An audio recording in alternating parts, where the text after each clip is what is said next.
I think if I would sum up Sister Ignatia, I would first say dedication.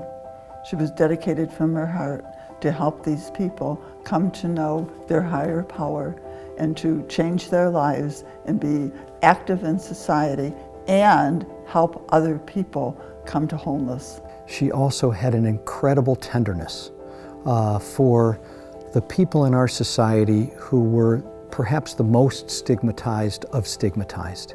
And I believe that God is the God of the second chance. And Sister Ignatia exemplified that. She saved millions of lives and helped families all over the world. In my mind, she was really a modern-day saint.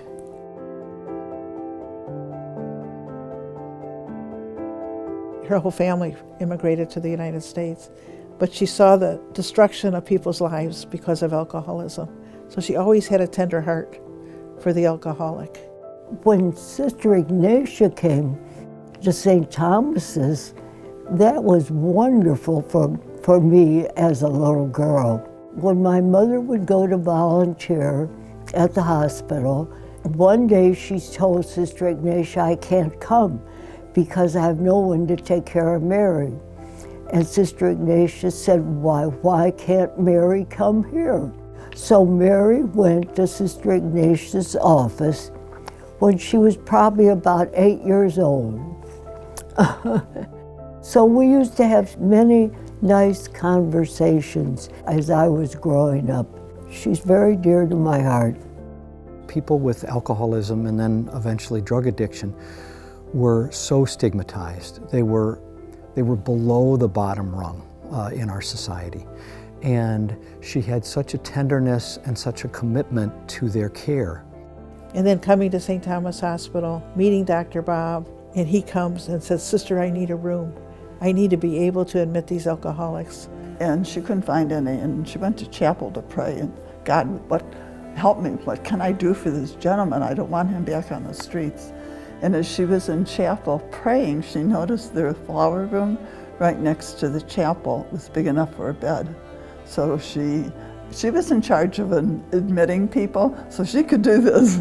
So she had it cleaned out, she had a bed put in. The gentleman was admitted to the hospital and put in that room. She stayed in the chapel at night so that he would not be alone. She could be aware of what he was doing, and he was comforted by the fact that she was there. And Dr. Bob, as he and Bill Wilson got together and started having meetings, people who were drunk and people who were in severe withdrawal started coming to meetings because they had nowhere else to go. And Dr. Bob said, I know where to take them. There is a nun who is influential with admissions to St. Thomas Hospital, and I think that we can get them admitted through the back door for bronchitis and other diagnoses that were more presentable at the time. They began what became Ignatia Hall down there at St. Thomas Hospital. It was the first time anywhere in the United States of America that patients were admitted as alcoholics needing to get detox, but also to have their medical issues taken care of. And that, to me, was revolutionary. From the time she started the program, I was sort of there and listening to her. When Dr. Bob died, our congregation asked Sister Ignatia to come to St. Vincent Charity Medical Center and start Rosary Hall. Her non-negotiable was that it needed to be in the hospital and people needed all of the care and services that a hospital could offer. Her one stipulation to come to Cleveland from her beloved Akron was that she could continue her mission of taking care of people who were suffering with alcoholism. And rumor has it that she wanted to name Rosary Hall after Dr. Bob Smith, co-founder of AA. He was so humble that he told her no. So she named it Rosary Hall Solarium, RHS, which is his initials, because you can't keep a nun from doing what she wants to do once she's put her mind to it. Every part of Rosary Hall was a spiritual, you could just feel Sister's presence and the way that she compassionately cared for those that struggled with addiction. Sister Ignatia set the tone for how care was given there. She brought that element of of caring, along with helping men and women of all races stay clean and sober, and just personified goodness in her caring. And I really believe that her spirit is around that hospital, and it affects the nuns and how they give treatment to the clients at Rosary Hall.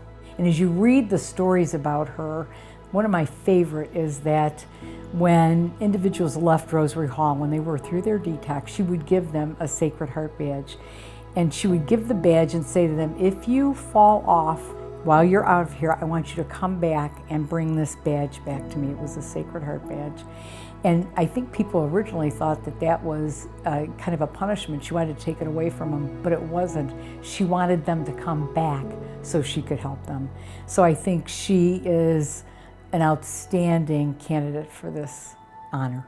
Sister Ignatia clearly deserves the Ignatian Spirituality Award. She was unyielding in her commitment to quality and the highest level of performance. For all that she did and put up with those men, she deserves something. The way they would be so rough and tough, and she would have to be, very calm and strict with them. She deserved the best because she fought for them and she wanted the very best.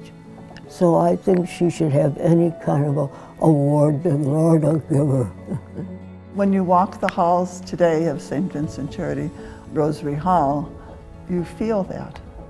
You feel her presence. You feel her love. You feel her tenderness. You feel her toughness. You know that she's there with you as you continue into the program. I accept this recognition on behalf of the Sisters of Charity of St. Augustine and one of our members, Sister Ignatia Gavin, who God gave the energy, the direction, the vision to care for the suffering alcoholic. We are grateful for Sister Ignatia's vision in response to God's call in her life. And we are grateful for the Jesuit Retreat House and for this partnership that we have in giving loving service to those persons with addictions. We are so honored and humbled to be here and to be recognized.